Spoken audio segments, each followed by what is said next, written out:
Hi hello வணக்கம் மக்களே. இன்றைக்கி நம்ம இந்த வீடியோவை ஸ்பான்சர் பண்ணுறது நம்ம பை மோட் அப்ளிகேஷன். இந்த அப்ளிகேஷனை உங்கள் மொபைல் ஃபோனில் டவுன்லோட் பண்ணி உங்கள் வீட்டுக்கு தேவையான கிராசரி ஜாமான்களை வாங்கி பயன்பெறுங்க. ஓகே, இன்றைக்கி நம்ம பார்க்கக்கூடிய வீடியோவோட டைட்டில் என்னென்னா, ஜான்சி ராணி அவர்களின் வரலாறு. அவர்களை பற்றி இந்த வீடியோவில் பார்ப்போம். வாங்க வீடியோக்குள்ளே போகலாம். ராணி லட்சுமிபாய் அல்லது ஜான்சி ராணி வடமத்திய இந்தியாவின் ஜான்சி நாட்டின் ராணி. 1857 இந்திய கிளர்ச்சியில் பெரும்பங்காற்றி இந்தியாவில் பிரித்தானியரின் ஆட்சிக்கு எதிராக கிளர்ந்து எழுந்தோர்களின் முன்னோடியாக கருதப்படுகின்றவர். இவரது ஆரம்ப வாழ்க்கை நவம்பர் 19, 1828 வாரணாசியில் பிராமண குடும்பத்தைச் சேர்ந்த மௌரிய பந்தர் பகீரதிபாய் தம்பதியினருக்கு பிறந்தவர் ஜான்சி ராணி. இவருக்கு பெற்றோர் இட்ட பெயர் மணிகர்ணிகா என்பதாகும். இவர் மனு எனவும் அழைக்கப்பட்டார். இவருக்கு 4 வயதாகும்போது பகீரதிபாய் இறந்து போனார். இவர் சிறு வயதிலேயே குதிரை ஏற்றமும் வாழ்வீச்சும் கற்றுக்கொண்டார். மணிகர்ணிகாவின் தந்தையாகிய மௌரிய பந்தர் பித்தூரிலுள்ள பேஷ்வா நீதிமன்றத்தில் வேலை செய்தார். பித்தூரின் பேஷ்வா மணிகர்ணிகாவை தனது சொந்த மகள் போல வளர்த்தார்.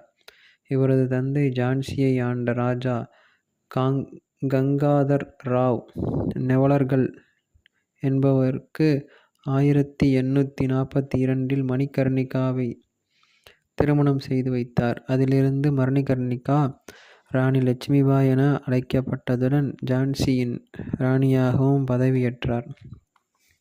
1851 அவர்களுக்கு பிறந்த மகனான தாமோதர் ராவ் 4 மாதங்களில் இறந்து போனான்.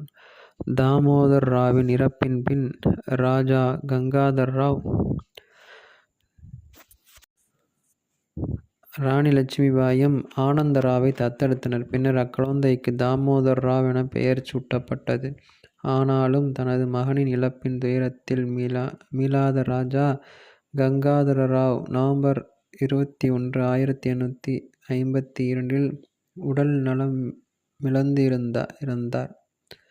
மன்னர் கங்காதர் ராவ் மறைந்த பின்னர் வளர்ப்பு மகன் தாமோதர் ராவை ஆட்சியில் அமர்த்த எண்ணினார் ஜான்சி ராணி. ஆனால் அப்போதைய ஆங்கிலேய ஆளுநர் டல்ஹவுசி பிரபு பிரித்தானிய கிழக்கிந்திய நிறுவனத்தின் அபகாசியலுக்கு கொள்கையின்படி தத்து பிள்ளையை அதிகாரப்பூர்வமாக ஏற்றுக்கொள்ள மறுத்தார்.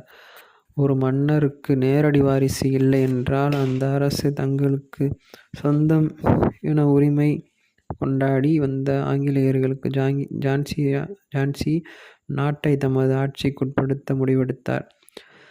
ஆங்கிலேயர்கள் 1854 மார்ச் மாதம் ராணி லட்சுமிபாய்க்கு 60,000 ரூபாயை ஓய்வூதியமாக கொடுத்து ஜான்சியை கோட்டையை விட்டு வெளியேறச் சொன்னார்கள்.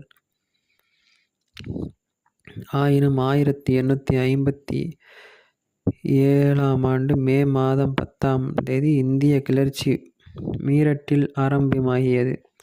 போர் வீரர்களுக்கு புதிதாக வழங்கப்பட்ட துப்பாக்கி குண்டுகளில் பசுவினது பன்றியினது கொழுப்புகளை பூசப்பட்டு இக்கிளர்ச்சி ஏற்பட்டு பரவத் தொடங்கியது.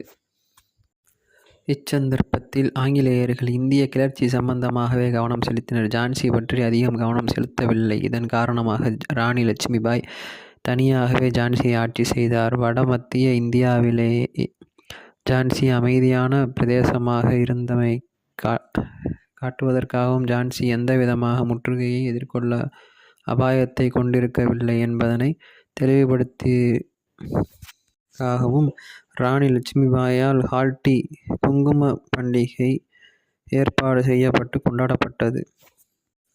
ஆனாலும் ராணி லட்சுமிபாய் ஆங்கிலேயர்களை எதிர்க்கக்கூடும் என்ற அச்சம் ஆங்கிலேயர்களிடம் இருக்கவே செய்தது. இதனால் ஆங்கிலேயர்கள் 1857 ஜூன் 8 திகதி ஜோக்கன்பர்கில் பிரித்தானிய கிழக்கிந்திய நிறுவனத்தின் அதிகாரிகளை படுகொலை செய்ததில் ராணி லட்சுமிபாய்க்கும் பங்குள்ளதாக கூறினர். பொதுமக்களுக்கும் விவசாயிகளும் ராணி லட்சுமிபாய் மீது வைத்திருந்த மதிப்பை சீர்குலைக்கவே இவ்வாறு கூறினர். இதனையே காரணம் வைத்து 1858 மார்ச் 23 திகதி ஹோ ரோஸ் தலைமையில் ஆங்கிலேயர்களின் படை ஒன்று ஜான்சி கைப்பற்றுவதற்காக அனுப்பி வைக்கப்பட்டது.